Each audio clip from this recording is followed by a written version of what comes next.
yang sama-sama kita hormati, kita takdimi, Imam Masjid Besar Jami' Al-Munawwarah,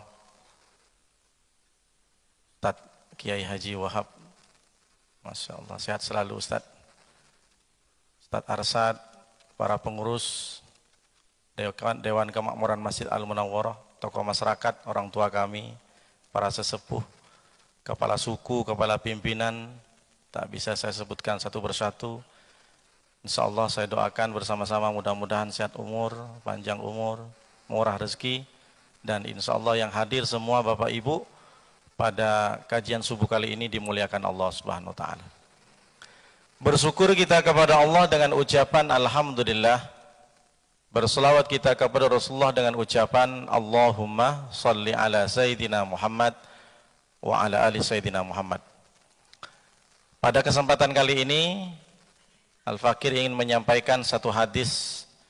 Hadis ini langsung datang dari Sayyidina Umar bin Khattab. Hadis ini ada di kitab Sahih Bukhari, ada juga di kitab Sahih Muslim. Hadisnya pendek, makanya saya hafal. Satu ketika Sayyidina Umar pamit sama Rasulullah, "Ya Rasulullah, ista'dan tahli fil umrah. Bolehkah saya umroh bareng engkau ya Rasulullah?" "Oh silahkan, nanti bareng-bareng kita umroh." Ini menunjukkan Bapak Ibu bahwa ibadah itu dalilnya bareng-bareng ada. Boleh enggak nanti kita baca Yasin bareng? Silahkan. Bolehkah kita bareng-bareng istighosah? Kalau ada hari ini orang yang tidak mau berzikir bersama-sama, berarti tidak lihat bagaimana aktivitas Rasulullah. Ini menunjukkan bahwa ibadah itu yang baik bareng-bareng berjemaah, yasinan, tahlilan, solawatan, ibu-ibu majlis taklim. "Ya Rasulullah, izinkan aku bersamamu ketika melaksanakan umrah." "Oke silahkan, tapi jangan lupa," kata Rasulullah. Ini penting, kita harus tahu. Sekelas Rasulullah saja masih mesen sama Sayyidina Umar. Apa pesan Rasulullah? Inilah hadisnya. "Ya Umar, la tansana min du'aika. Ya ukhayya, la tansana ya ukhayya min du'aika." Wahai saudara kecilku, jangan kau lupakan aku dalam setiap doamu. Nabi menggunakan kata ya ukhayya, bukan akhi. Ya bunayyah, bukan ya bani. Saudara kecil, berarti kalau dibilang saudara kecil atau anak kecil, itu kesayangan.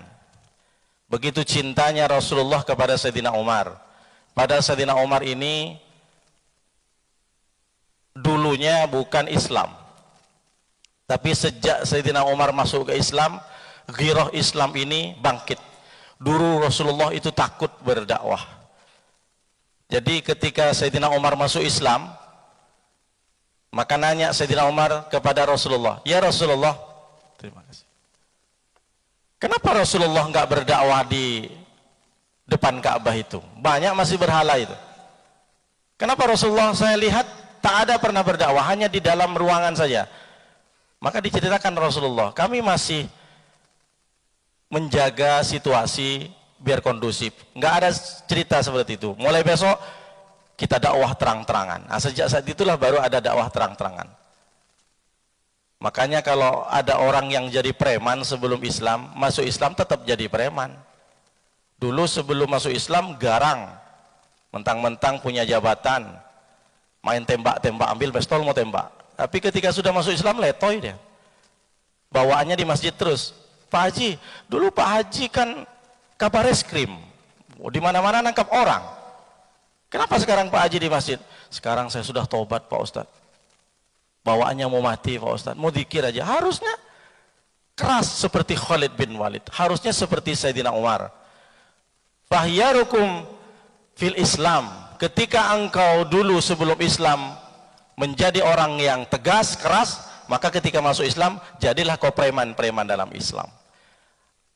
Allah sudah membuktikan di sahabat-sahabat Nabi ada Khalid bin Walid, ada Sayyidina Umar.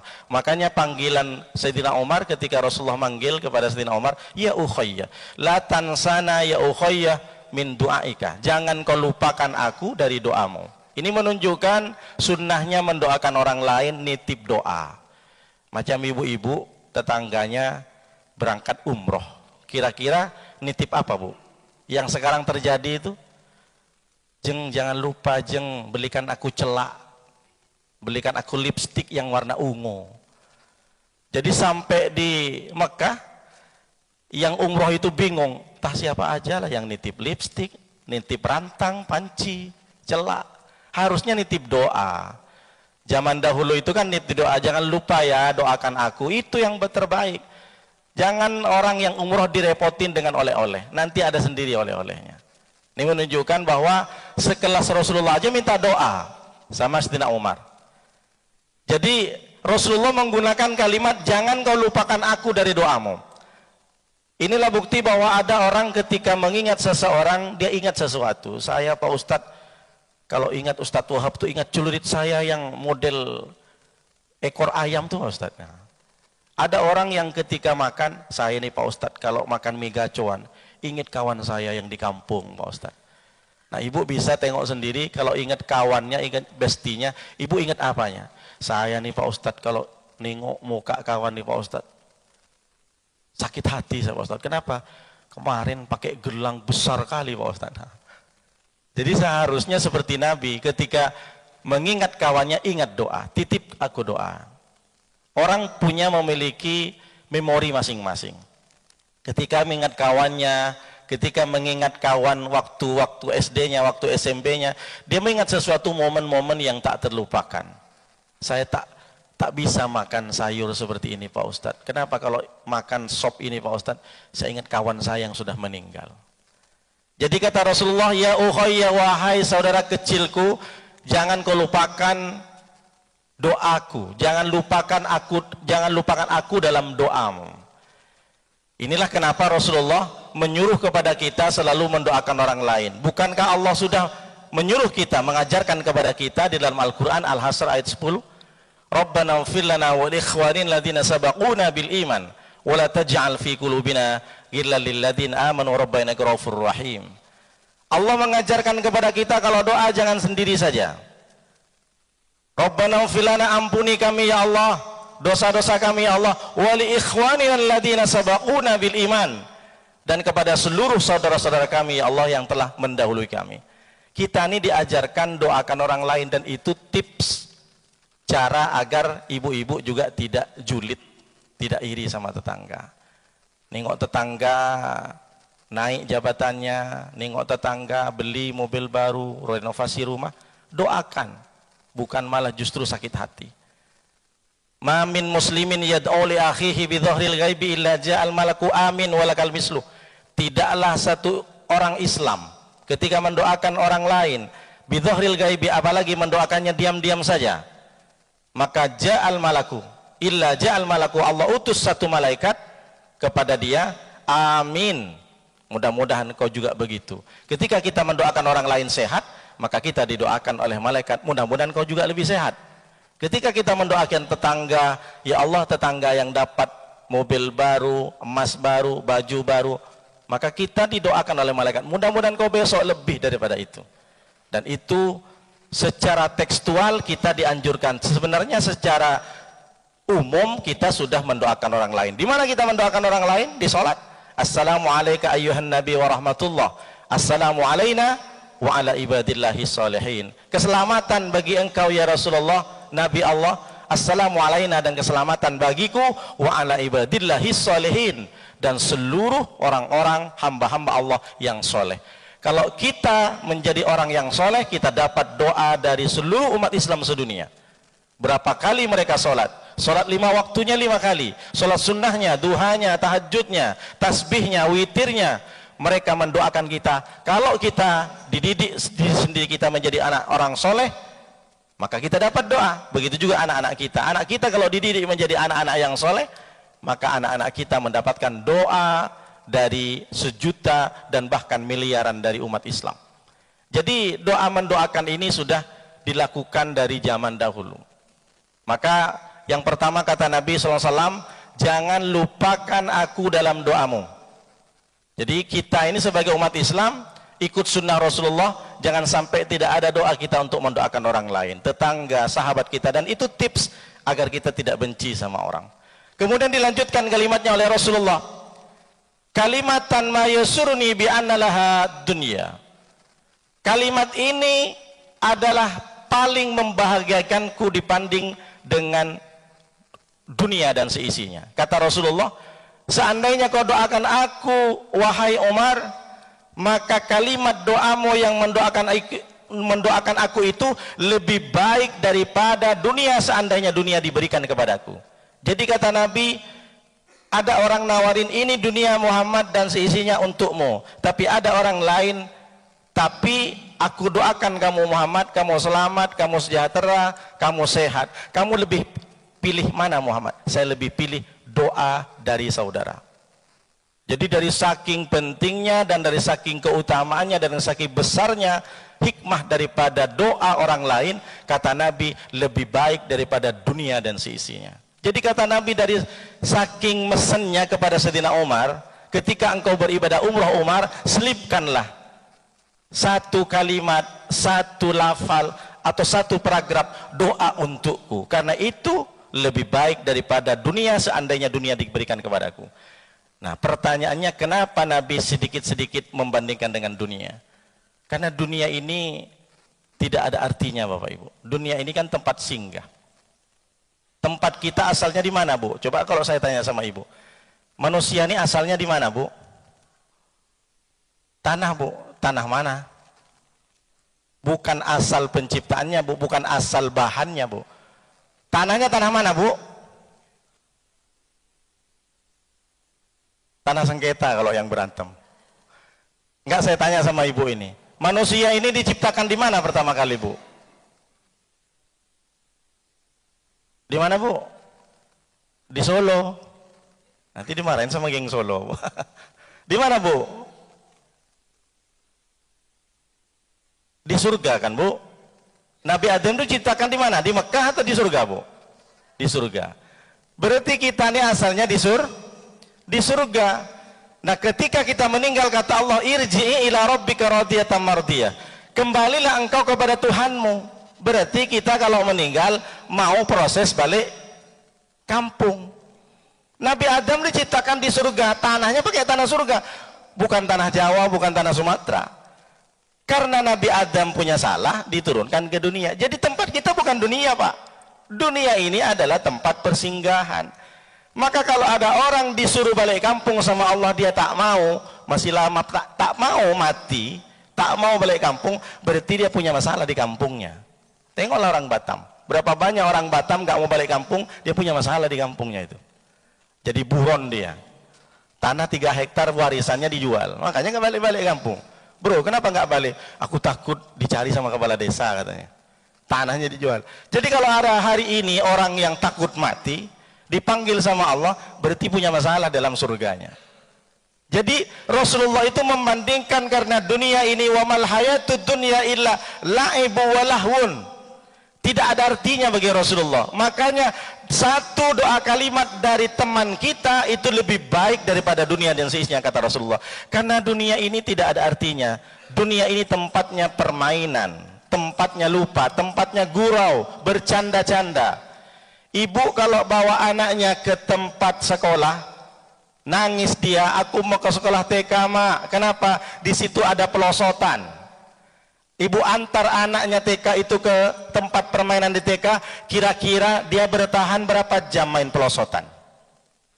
Ibu misalkan jalan-jalan ke pantai, ada ayunan, ibu pengen mengenang masa-masa waktu muda, naik duduk di ayunan, kira-kira ibu bertahan berapa jam di ayunan itu? Apakah sampai sehari main ayunan? Kecuali bapak-bapak mancing bisa 2 hari tahan dia. Ada seorang anak-anak yang pengen main mandi bola, kira-kira bertahan berapa lama? 2 jam, 3 jam udah capek dia, balik, Mak. Begitu juga dunia. Dunia ini permainan. Jadi ketika kita menikmati permainan itu, pada saatnya kita akan berhenti. Contohnya seperti apa? Ibu bawa emas sama baju yang bagus ketika kondangan, dipakailah semua cincin. Di kuping 13 cincin, kebetulan lubangnya 13. Di hidung pun juga dilubangin, udah macam sapi korban. Hidung aja boleh dapat cincin. Bibir pun juga ditindik. Dipasang semua karena kenapa Pak Ustadz? Ketemu dengan alumni-alumni. Saya malu Pak Ustadz kalau ketemu sama alumni nggak terlihat amazing, nggak terlihat wow. Dipasang semua. Setelah itu pulang ke rumah ngantuk, sudah tak dipikirkan lagi, langsung rebahan, ngorok. Dibuka semua emas yang dibanggakan, ternyata hanya bertahan kurang lebih 13 jam. Yang dulunya awalnya berangkat dari rumah membanggakan dengan dasinya, bangga dengan mobilnya, bangga dengan celananya, bangga dengan jasnya yang harga jutaan rupiah, tapi ketika sudah jam 11-12 malam semua dilepas dari badannya. Bahkan ketika mandi sudah tak ingat lagi ditaruh di mana cincin tadi. Begitulah dunia. Tidak bertahan lama. Dunia ini tempat permainan. Dunia ini hanya main-main. Pada saatnya kita akan melepasnya. Jadi kalau ada orang yang masih mengejar dunia, dia tidak paham dengan apa yang disampaikan Nabi. Bahkan di hadis lain Nabi mengatakan, "Mad dunya fil akhirati illa mithlu yaj'alu isba'ahu fil yammi. Illa mithlu yaj'alu ahadukum isba'ahu fil yammi falyandur bima yarji." Kata Rasulullah, dunia kalau dibanding dengan akhirat itu seperti kalian datang ke lautan, setelah itu isba'ahu fil yammi, kau celupkan jarimu di lautan, falyanzur bima yarji, setelah itu kau angkat jarimu itu, apa yang tersisa? Yang tersisa cuma setetes. Itulah dunia. Dunia itu hanya setetes, akhirat itu sepanjang dan seluas samudra. Maknanya bagaimana Pak Ustadz? Kalau dunia kata Rasulullah hanya setetes, kenapa kau begitu mengejar terlalu lama? Semakin dikejar, semakin dia tidak bisa ditangkap, seperti bayangan. Kalau dunia hanya setetes kata Rasulullah, maka filosofinya harus dipakai dalam jiwamu. Ketika engkau dapat dunia itu, kau jangan sombong karena yang kau dapatkan cuma setetes. Tapi sebaliknya ketika engkau tidak dapat dunia itu, kau juga jangan galau, jangan sedih karena yang tak kau dapatkan cuma setetes. Itu bagus Bu, dibuat status, dibuat FB Pro. Ibu masih punya FB Pro kan? Hai guys, dunia hanya setetes. Ketika engkau dapat, kau nggak sombong. Tapi ketika engkau tak dapat, kau juga tidak galau. Berapa banyak orang hanya gara-gara bisnisnya bangkrut, berapa banyak orang gara-gara di PHK dari jabatannya, diturunkan, semua dengan cara-cara dilakukan. Bahkan yang lebih anarkis, bunuh diri, loncat di jembatan Barelang. Nah, ini yang tidak paham dengan apa yang disampaikan Nabi. Makanya Imam Ghazali pun mengatakan, dunia itu ad-dunya makanul musibah. Dunia itu tempatnya musibah. Di dunia itu tempatnya musibah, ujian. Jadi tidak ada yang bisa kita banggakan. Tapi bukan berarti kita tidak mencari dunia. Kita harus kaya, sekaya Pak Kiai. Kan lagi booming sekarang. Pak Kiai kaya, nanti Pak Kiainya miskin. Gimana umat Islam? Kok kiainya masih jalan kaki, sementara muridnya pakai mobil? Salah lagi. Ini kan lagi viral ini. Bukan berarti kita tidak boleh mencari dunia. Silahkan kau cari dunia, tapi jangan dunia itu menjadi tujuan akhiratnya. Tujuan akhiratnya itu adalah amal kita. Bagaimana pemanfaatan dunia itu bisa dipakai untuk menolong agama Allah. Maka kata Rasulullah membandingkan, seandainya engkau berdoa wahai Umar, itu lebih baik daripada aku diberikan dunia dan seisinya ini. Makanya Nabi SAW mengatakan lagi di hadis lain, innad dunya mal'unatun mal'unun ma fiha. Sesungguhnya dunia ini terlaknat. Wa ma fiha, dan isinya pun juga terlaknat. Ibu tahu artinya terlaknat apa Bu? Bahasa anggrek sarinya apa Bu? Terlaknat. Laknat kau gitu, apa artinya Bu? Nggak tahu Bu ya? Apa terlaknat Pak? Terlaknat kau katanya. Bu, antonim dari laknat itu adalah rahmat, jauh dari Allah. Dunia ini terlaknat. Siapapun yang menjadikan dunia ini adalah tujuan awalnya, tujuan akhirnya, atau tujuan utamanya, maka engkau menjadi terlaknat, kata Rasulullah SAW. Jadi dunia ini terlaknat. Wa ma fiha, dan isinya pun juga terlaknat. Tapi ada yang tidak terlaknat, kata Rasulullah, illa zikrullah, kecuali orang-orang yang berzikir kepada Allah. Orang yang mengingat kepada Allah seperti jemaah Masjid Anggrek Sari yang hadir di sini setiap subuh, kajian subuh, yang seperti jemaah Al-Munawwarah sebelum detik-detik mau iqamat berzikir dipimpin oleh imam tadi. Kecuali berzikir kepada Allah, mengingat kepada Allah, basah bibirnya dengan berzikir kepada Allah. Zikir apa Pak Ustadz? Macam-macam. Solawat boleh, istighfar boleh, dan lain sebagainya. Maka kata Rasulullah, semua dunia ini terlaknat dan isi-isinya, kecuali orang yang masih mengingat kepada Allah. Inna lillahi malaikatan yatufuna fil ardi yaltamisuna dzikra. Sesungguhnya Allah itu memiliki malaikat yatufuna fit turuq. Mereka berkeliling di jalan-jalan, di setapak, di tempat pelosok, di gang-gang. Apa malaikat itu tugasnya? Dia mencari majlis zikir. Lalu kemudian malaikat itu setelah nampak ada majlis zikir di lorong, di tempat, di masjid, di musholla, di rumah, maka malaikat berseru, fatanadau halummu halummu ila hajatikum. Wahai para manusia, datanglah ke sini. Ayo kita wujudkan hajat mimpi-mimpi kalian. Cuma kita nggak dengar. Jadi malaikat itu setiap hari dia berkeliling, diperintah oleh Allah, dia cari tempat majlis zikir, majlis ilmu. Lalu malaikat berteriak, sini kalian, ke sini kalian.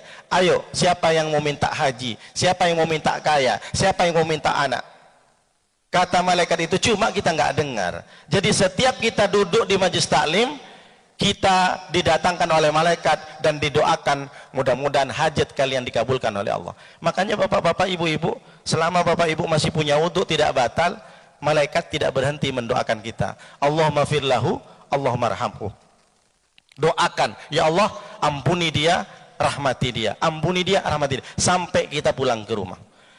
Jadi yang pertama kata Rasulullah yang tidak terlaknat yaitu adalah orang yang berzikir kepada Allah. Wa ma walah. Yang kedua, orang yang walah artinya cinta kepada Allah, artinya menolong agama Allah. Itu walah namanya. Wa ma walah, dan orang yang mencintai Allah atau orang yang menolong agama Allah. In tansurullah yansurukum wa yusabbit aqdamakum. Wahai manusia yang beriman, kata Allah, jika engkau menolong agama Allah, Allah akan menolongmu. Orang yang tidak terlaknat di dunia adalah orang-orang yang menolong agama Allah. Apakah Allah butuh pertolongan? Tidak. Yang dimaksud menolong agama Allah, ada tetanggamu fakir miskin kau bantu. Ada saudaramu yang sedang sakit kau jenguk. Ada saudaramu yang hari ini dia tidak makan 3 hari 3 malam, kau bantu. Itu menolong agama Allah. Lalu kapan Allah menolong kita? Allah akan tolong kita bukan hanya di dunia saja, tapi Allah tolong kita ketika sakaratul maut. Makanya kita selalu diajarkan oleh Nabi SAW berdoa, Allahumma hawin alaina fi sakaratil maut wan najata minan nar. Emang sakit Pak Ustadz sakaratul maut? Nabi mengatakan bagaikan ditebas pedang 100 kali di tempat yang sama. Kita punya luka di tangan ini, masih menganga, masih ada darah, masih ada nanah, lalu diambil pedang, ditebas 100 kali. Begitulah sakitnya kata Rasulullah sakaratul maut. Makanya kita berdoa, ya Allah mudahkan, ringankan sakaratul maut kami, ya Allah. Kita diajarkan begitu. Kapan kalau kita menolong agama Allah, Allah akan tolong kita di sakaratul maut. Insya Allah sakaratul maut kita tidak akan susah. Berapa banyak di zaman Nabi aja sudah ada Alqamah susah menyampaikan kalimat la ilaha illallah karena ternyata Alqamah memiliki salah kepada ibunya. Diajarkan oleh Sayyidina Ali dan Sayyidina Bilal, wahai Alqamah, baca kalimat tauhid la ilaha illallah. Sudah diajarkan oleh Sayyidina Bilal dan Ali, tapi ternyata Alqamah tak bisa berucap. Padahal Alqamah siangnya dia puasa, malamnya dia tahajud. Tapi apa yang terjadi? Karena Alqamah pernah punya salah. Salahnya kecil. Dia tidak mengunjungi ibunya ketika ibu sakit hanya gara-gara takut sama istrinya. Ditanya sama Rasulullah, ibunya masih hidup. Masih hidup ya Rasulullah. Coba sambangin, tanya kepada dia, apa kira-kira salah Alqamah? Setelah ditanya sama ibunya, ibunya tak jawab. Kalau begitu panggil ibunya ke rumah. Kata Rasulullah, wahai ibu Alqamah, Alqamah sudah berkali-kali diajarkan untuk mengatakan la ilaha illallah, tapi dia tidak bisa mengucapkan. Padahal Alqamah bukan orang sembarangan, ahli ibadah. Kalau ibu tidak bisa memaafkan Alqamah, hari ini saya bakar hidup-hidup. Kumpulkan kayu bakar. Dikumpulkan kayu bakar, ibunya bergeming, diam saja, tidak bergeming. Setelah mau dibakar oleh Rasulullah, kenapa Rasulullah harus dibakar? Biar dia tidak terlalu panas di neraka, biar aku siksa dulu di dunia ini. Kalau ibu tidak memberikan maaf kepada dia, akhirnya baru dia jujur mengatakan, iya ya Rasulullah, Alqamah punya salah. Begitulah ibu, sayangnya sepanjang masa. Bukan seperti anak kepada seorang ibu, kepada orang tua, sayangnya sepanjang jalan. Akhirnya bilang si ibunya bahwa Alqamah ini pernah dia tidak datang, tidak mengunjungiku ketika aku sakit. Ini bukti bahwa ada sakaratul maut yang susah. Bahkan ada ulama mengatakan sakaratul maut seperti kail yang masih basah, dicantol, ditarik, dimasukkan ke leher, lalu ditarik di lehernya. Ada jemaah saya nanya, sakit nggak Pak Ustadz? Ah, cobalah beli pancing, saya bilang gitu. Beli pancing lalu basahin, lalu cantolin aja ke lehernya. Kalau Nabi Musa ditanya sama Rasulullah ketika Isra Mi'raj, wahai Musa, bagaimana sakitnya sakaratul maut? Seperti kain wol yang basah ketika ditaruh setrikanya dari neraka, langsung kering dalam hitungan detik. 1 detik langsung kering, basah, tak mungkin disetrika itu langsung kering. Tapi begitulah dari saking panasnya sakaratul maut. Maka ketika kita menolong agama Allah, kita termasuk orang yang tidak terlaknat, dan kita akan ditolong oleh Allah. Kapan lagi Allah menolong kita? Ketika dikubur. Jangan salah, orang yang tak sholat saja, kata Rasulullah, dikubur siksaannya didatangin ular seja'ul aqra. Ibu silahkan ketik di Google, ular seja'ul aqra. Besar, matanya besar, lidahnya saja sepanjang perjalanan kaki 1 hari. Ibu kalau jalan kaki 1 hari bisa kemana Bu?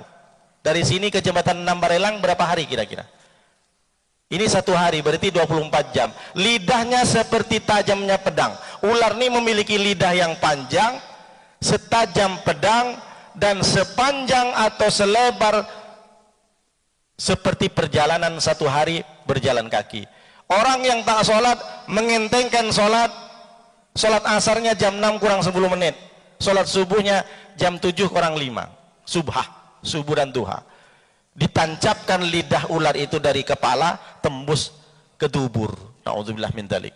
Lalu dilempar, disiksa sama ular itu, diletakkan, disiksa sampai hancur tulang dan badannya, utuh kembali, disiksa lagi. Begitu juga sampai hari kiamat. Siksa kubur ada. Makanya kita berdoa sebelum salam, Allahumma inni a'udzubika min adzabi jahannam wa min adzabil qabri wa min fitnatil mahya wal mamat wa min fitnatil masihid dajjal. Kita 4 yang diminta. Rasulullah tidak pernah meninggalkan doa ini. Ya Allah, lindungi saya dari neraka jahanam, lindungi dari saya dari siksa kubur. Siksa kubur ada. Waktu Rasulullah hidup saja mendengar yu'adzabani fi kuburihima. Rasulullah lewat di pemakaman TPU istilahnya kalau sekarang. Kata Rasulullah, berhenti dulu. Ada orang yang teriak di kubur itu. Kenapa ya Rasulullah? Yu'adzabani, 2 kubur itu disiksa fi kuburihima. Apa dosanya Rasulullah? Yang satu dosanya adalah namimah, suka adu domba. Ibu tahu suka adu domba? Adu domba ibu tahu? Iya, kalau suka adu domba lama-lama bisa adu babi juga deh, bukan adu domba aja. Diprovokasi orang. Yang blok A sama blok C bisa berantem hanya gara-gara kau jangan lagi datang ke blok C. Kenapa? Blok A sudah memblacklist blok C. Kau jangan datang ke blok A. Kenapa? Karena datang ke blok A seluruhnya benci sama blok C. Ini namanya adu domba. Di adu domba orang jadi berantem. Si A sama si C akur, cuma dipanas-panasin sama si B. Biasanya yang banyak nih perempuan, karena Al-Quran juga begitu mengatakan, wa mar'atuhu hammalatal hatab fi jidha hablum mim masad. Wa mar'atuhu, bininya si Abu Lahab, hammalatal hatab, dia suka bawa kayu bakar. Maksudnya bukan bawa kayu bakar, dia suka keliling rumah memprovokasi orang. Kayu bakar kan kalau dibakar kan langsung habis. Berarti dia suka manas-manasin orang. Kau jangan lagi suka sama Muhammad.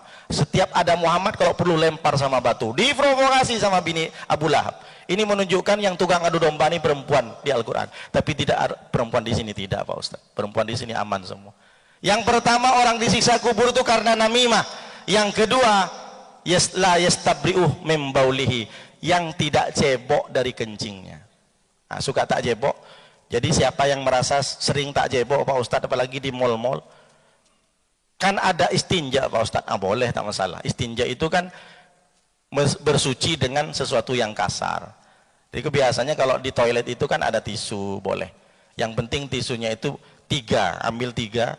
Karena kalau batu itu harus 3. Kalau enggak 3, 1 besar batunya, tapi ujungnya 3. Ini namanya istinja. Biasa yang terjadi kan di Singapura. Singapura itu kan tak ada air. Adanya tisu aja semua. Jadi jangan sampai bapak-bapak terutama ketika kencing main dikeluarin, habis itu sholat. Bagaimana bisa suci? Celananya masih ada yang netes-netes. Makanya kata Nabi, orang yang disiksa di kubur itu pertama suka adu domba, yang kedua suka tak jebok. Meskipun tak mau sholat, maka teriak dia sampai dengar Rasulullah. Sahabat yang lain tak dengar, ya beda lah. Kamu levelnya beda, aku dengar itu. Berarti siksa kubur ini jelas ada. Makanya Rasulullah setelah itu ambil pelepah korma, dibelah jadi 2, baru ditaruh di maisan, di kaki sama di kepala kubur itu. Ngapain Rasulullah ditancapkan pelepah kurma ini? Selama ini pelepah kurma ini tidak kering, malam yai basa. Selama pelepah kurma ini tidak kering, maka selama itu dia mendoakan orang yang ada di kubur. Itulah kenapa kita disunnahkan datang ke kubur bawa bunga yang segar. Kalau perlu ibu tancapkan bunga atau pohon, bukan pohon, bunga yang kecil, taruh aja di kubur mama kita, bapak kita. Selama dia hidup dan tidak kering, dia bertasbih mendoakan orang yang ada di kubur, jenazah yang dikubur. Itulah dalil kenapa kita itu bawa bunga. Jadi jangan, orang sekarang kadang fanatik, ngapain dia tabur-tabur bunga? Jadi bunga selama tidak kering, dia berdoa, karena seluruh alam ini berzikir dan berdoa kepada Allah. Yang kedua yang tidak terlaknat adalah orang yang menolong agama Allah. Allah akan tolong. Allah tolong di mana? Setelah di sakaratul maut Allah tolong kita, di kubur Allah tolong kita, nanti ketika di padang mahsyar Allah tolong kita. Di padang mahsyar kenapa ditolong Pak Ustadz? Ribuan tahun, puluhan tahun kita akan mengantri di sana. Jangan dikira di padang mahsyar hanya sekedar kita mengantri lalu kita masuk. Lama, lebih lama daripada kubur. Dunia lebih lama dari rahim.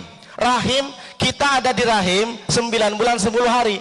Dikeluarkan oleh Allah, lahir kita paling 70 tahun, 80 tahun. Masuk ke kubur lebih lama daripada 70 tahun. Coba cek. Nenek moyang kita 100 tahun ke atas, 100 tahun ke atas, 170 tahun, 20 tahun ke atas. Di mana sekarang dia? Masih di alam barzah, di kubur. Jadi di kubur lama Pak. Di dunia paling 60-70 tahun, di kubur lama kita. Lalu apa bekal yang kita akan bawa ke kubur? Setelah kubur di padang mahsyar lebih lama lagi dari kubur. Di padang mahsyar setelah itu ada hisab, ada mizan, ada siratul mustaqim. Berapa fase kita akan sampai ke surga? Masih lama. Maka Allah akan berikan pertolongan nanti. Di mana? Di padang mahsyar Allah berikan pertolongan. Di hisab Allah berikan pertolongan, di mizan Allah berikan pertolongan, di siratul mustaqim Allah akan berikan pertolongan. Boleh jadi kita selamat di padang mahsyar, di siratul mustaqim kita tak selamat. Kita pengennya kan selamat semua. Maka kata Rasulullah, yang tidak mal'un, yang tidak dilaknat di dunia ini adalah wa mawala, orang yang menolong agama Allah.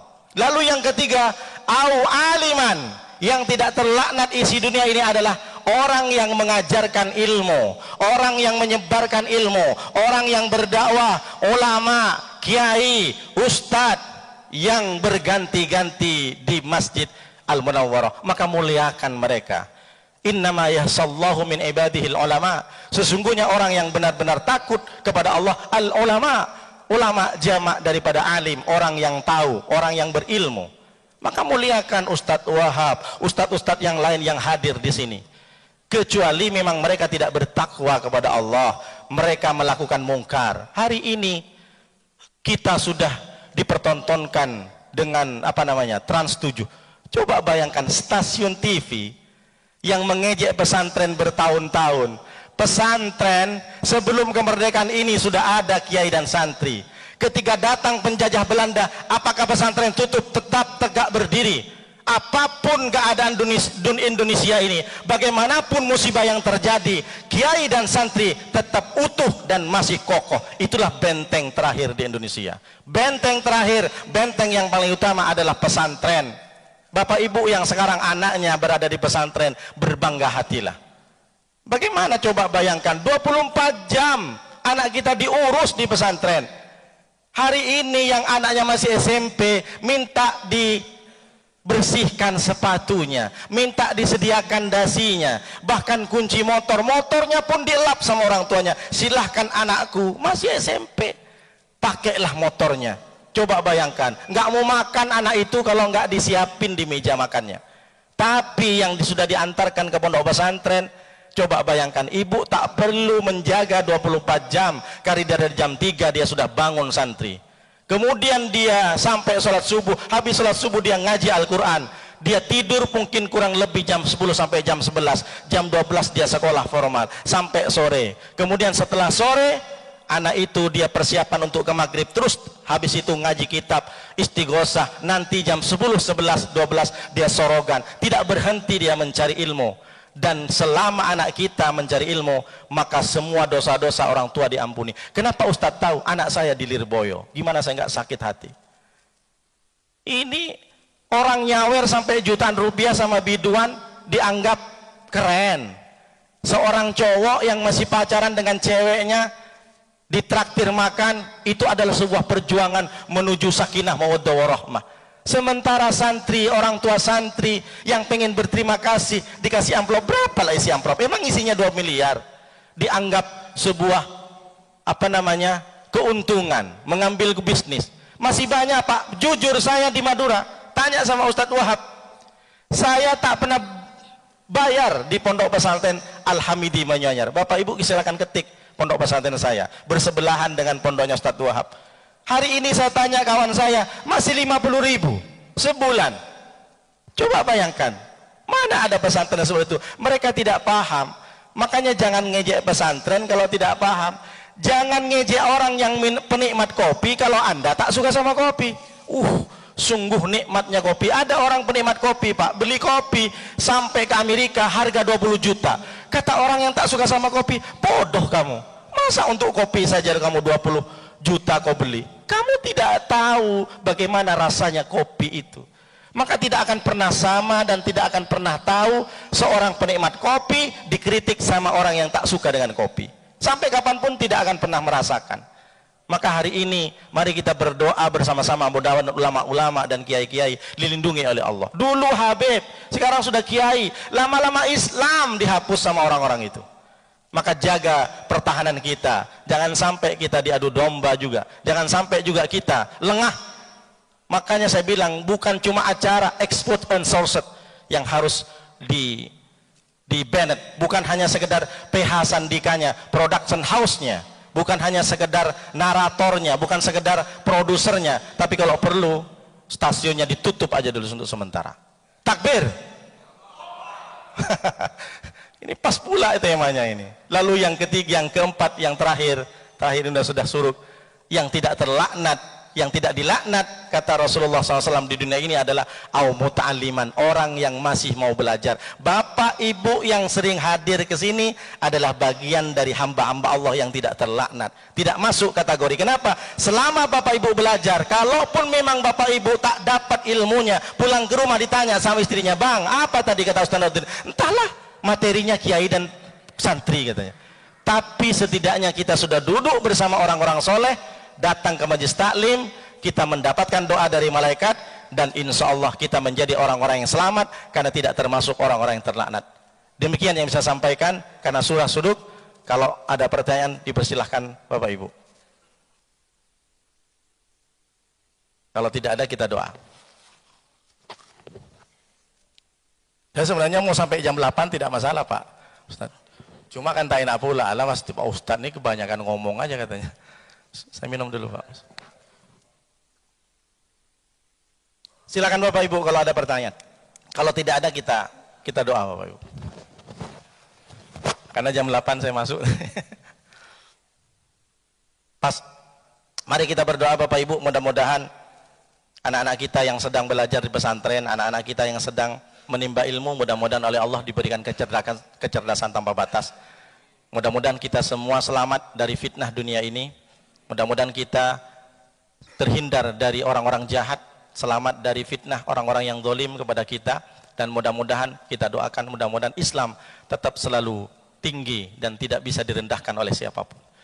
Mudah-mudahan keluarga Bapak Ibu sakinah mawaddah warahmah, anaknya soleh-solehah, murah rezeki, dan terutama ibu-ibu mudah-mudahan uang belanjanya 5 juta sehari Bu ya, amin. Bismillahirrahmanirrahim. Alhamdulillahirabbil alamin wassalatu wassalamu ala asrofil anbiya wal mursalin wa ala alihi washabihi ajmain hamdan syakirin hamdan na'imin hamdan yuafi ni'amaka fi mazida. Ya Rabbana lakal hamdu kama yanbaghi li jalalika wa 'azimi sultanik. Allahumma shalli ala sayidina Muhammad wa ala ali sayidina Muhammad. Allahumma inna nas'aluka ilman nafi'a wa rizqan thayyiban wa 'amalan taqabbala. Allahumma yassir wa la tu'assir, sahil umurana umur din dunya wal akhirah. Bismillahilladzi la yadurru masmihi shay'un fil ardi wala fis samai wa huwas samiul alim. Hasbunallahu wa ni'mal wakil, ni'mal maula wa ni'man nasir. Wala haula wala quwwata illa billahil aliyil azim. Rabbana adkhilna mudkhala sidqin wa akhrijna mukhraja sidqin waj'alna min ladunka sultanan nasira. Rabbana atina fid dunya hasanah wa fil akhirati hasanah wa qina adzabannar. Subhanaka rabbika rabbil izzati amma yasifun wa salamun alal mursalin walhamdulillahi rabbil alamin. Demikian Bapak Ibu, mohon maaf kalau ada salah. Terima kasih. Assalamualaikum warahmatullahi wabarakatuh.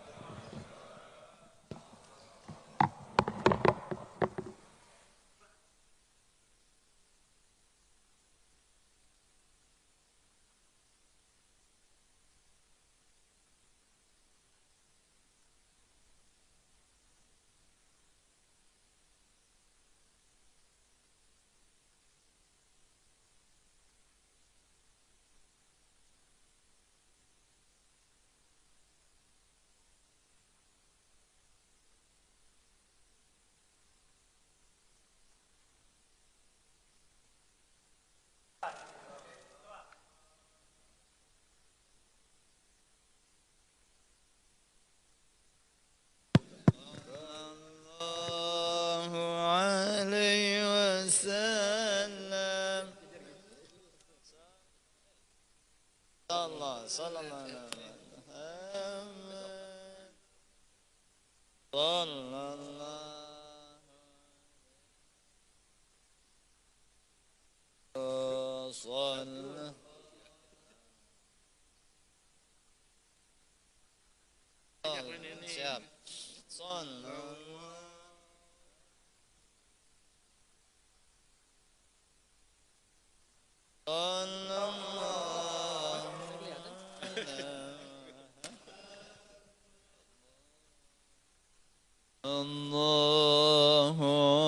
alaihi wasallam. Allahumma salli wa sallim wa barik